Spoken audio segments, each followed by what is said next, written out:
ही ॾेखारियां थो। ही जेकी आहे असांजी लिस्ट आहे, ही जेकी आहे गाॾियुनि खे ॾिनी वई आहे त माण्हू हिन रेट ते पंहिंजी ख़रीदारी कनि।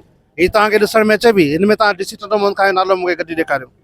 ऐं डी.सी. चंद्रमोहन खान पारां हिकिड़ा वाईफाई कोड हया विया आहिनि जंहिंमें स्कैनिंग ते तव्हां डायरेक्ट राब्तो करे सघो था। उहे किथे लॻल आहिनि शइ चंद्रमोहन खान में। बेराड़ी जी पोशन तव्हां ॾिठी आहे कहिड़ी हालत तंग लॻी पई आहे। उते चोणी पंजोणी जेकी आहे हर शइ महांगी विकामे बि उते लॻल ई कोन्हे वाईफाई कोड। कुझु जॻहनि ते वाईफाई हया आहिनि जेके ॾिसण में नथा अचनि। चांदनी चौक में लॻल आहे वाईफाई वारो जेको ॾिसे त वञो पिया, ॾिसण में ई नथो अचे। कुंड में हणी हेॾो अथनि। ऐं चांदनी चौक ॿियो हिकिड़ो लॻल आहे उहो बि कुंड में लॻल आहे, ॾिसण में नथो अचे। हिते मूंखे ॾेखारियो कहिड़ी जॻह ते डी.सी. जे तरफ़ां जे कोड ॾिना पिया आहिनि जेके रेटनि उहे आहिनि। ही कमाई जा घर आहिनि। ही हिकिड़ी फोटो स्टेट में 4-5 कापियूं थियनि थियूं, उन जा 10 रुपया वरिता था वञनि। टोटल 40-50 रुपए हिकिड़े पने ते कमाई बि हले। ऐं उहो बि चवनि था मुलाज़िम कोन्हे, रिटायर आहे, को उन छोकिरो करे थो अलाए छा।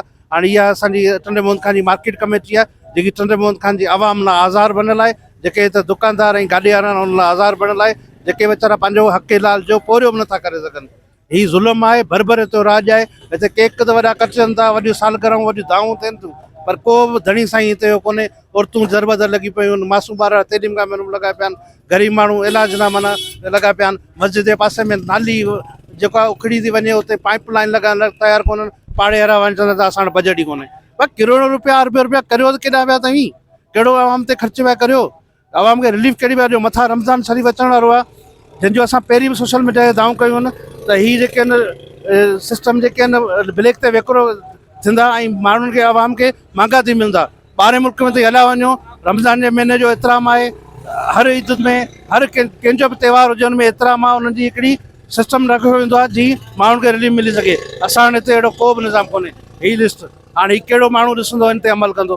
त ही माइक्रो लिस्ट जेकी आहे उहा ॾियो दुकानदारनि खे जे घटि में घटि माण्हू पढ़ी सघे, ॾिसी सघे। ऐं तव्हां उहा लिस्ट हिननि गाॾी वारनि खे ॾियण जे बजाए सुबुह जो तव्हीं मार्केट कमेटी हलिया वञो, उते जेकी पुकार थींदी उतां तव्हां रेट मालूम करियो। तव्हांखे ख़बर आहे रेट घणो पियो हले, टमाटो घणो पियो विकामे, ज़मीनदार घणो पियो वरितो पियो वञे ऐं पाण घणी कमीशन पिया रखनि। इहा शइ तव्हां कॾहिं नोट कई आहे?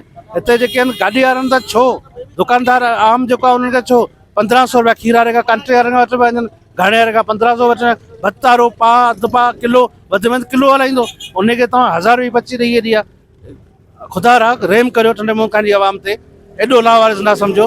ऐं असां को ईमानदार ऑफिसर असांजी वीडियो ॾिसणो हुजे उनखे असीं अपील था करियूं, महिरबानी करे हिन शयुनि ते नोटिस वठो। चंद्रमोहन खान लावारिसन जो ज़िलो आहे, उन माण्हुनि खे रिलीफ ॾियो।